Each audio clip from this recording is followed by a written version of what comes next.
So please welcome now MP Neil Parish. Nice to see you, Neil. So can you tell us what the purpose of the Select Committee was this afternoon then, and who was in attendance? Right, it's very much a scrutiny committee of both government, of DEFRA, Department of DEFRA. We had the Environment Agency there, and we had people from Cumbria yesterday, because we set this meeting up just before Christmas when York hadn't actually flooded. But of course what their evidence they gave was very, very valuable, how working with local people, getting action, getting the Environment Agency actually to get the messages out very quickly and clearly. We also had the Chief Executive and Chairman of the Environment Agency with us, and so we were giving them, a very good grilling really on, are we doing enough?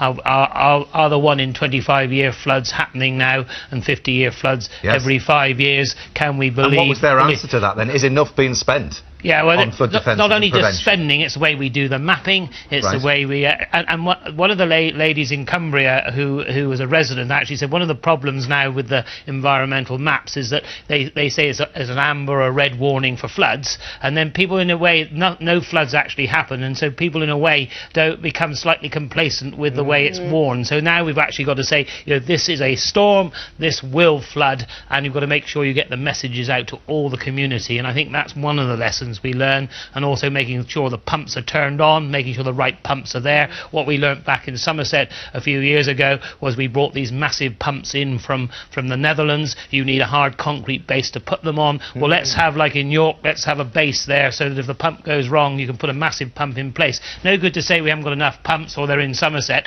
They should be able to move them around the country. I think every time we have a flood, we need to learn the lesson. So has this been a major wake-up call then, as opposed to the previous flooding that's happened? I mean, when are these drastic changes going to start happening? Well, we're actually hearing the government now say they're going to do a fundamental review. We as a select committee took evidence today, but we're going to put a long-term report together by around Easter time, and we're going to take evidence from universities and professors and other people within the industry. We also want to make sure we have people like drainage boards, Association of Drainage Boards, who can act locally, the local authorities.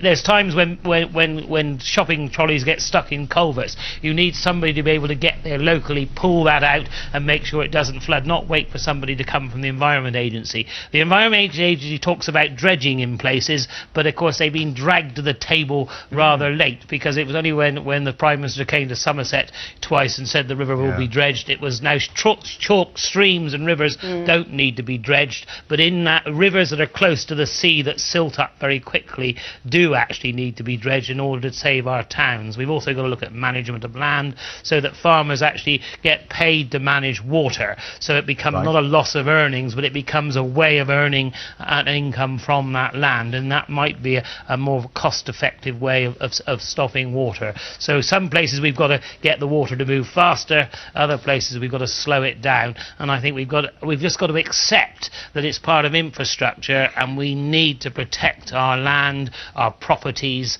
and our infrastructure much more, and of course protect ourselves from the sea. I think we could learn a lot from the Netherlands, because basically Holland wouldn't be a country if they didn't protect themselves from the sea and from internal water. So lots of things to be done, and we're going to be very busy looking at it, because the people of York, the people of Cumbria, Lancashire, I mean, they've had a huge problem, and I got flooded in '81 and it was just horrendous. Well, as a former dairy farmer, you know all about that, don't you? Well, listen, we know you're a very busy man, and we've only got you for a very short amount of time, so thank you ever so much indeed for calling in. You can zip away now. Thank you. Off to haul somebody else. Well, that's it. Yeah, no, exactly. It's ongoing discussions, these. But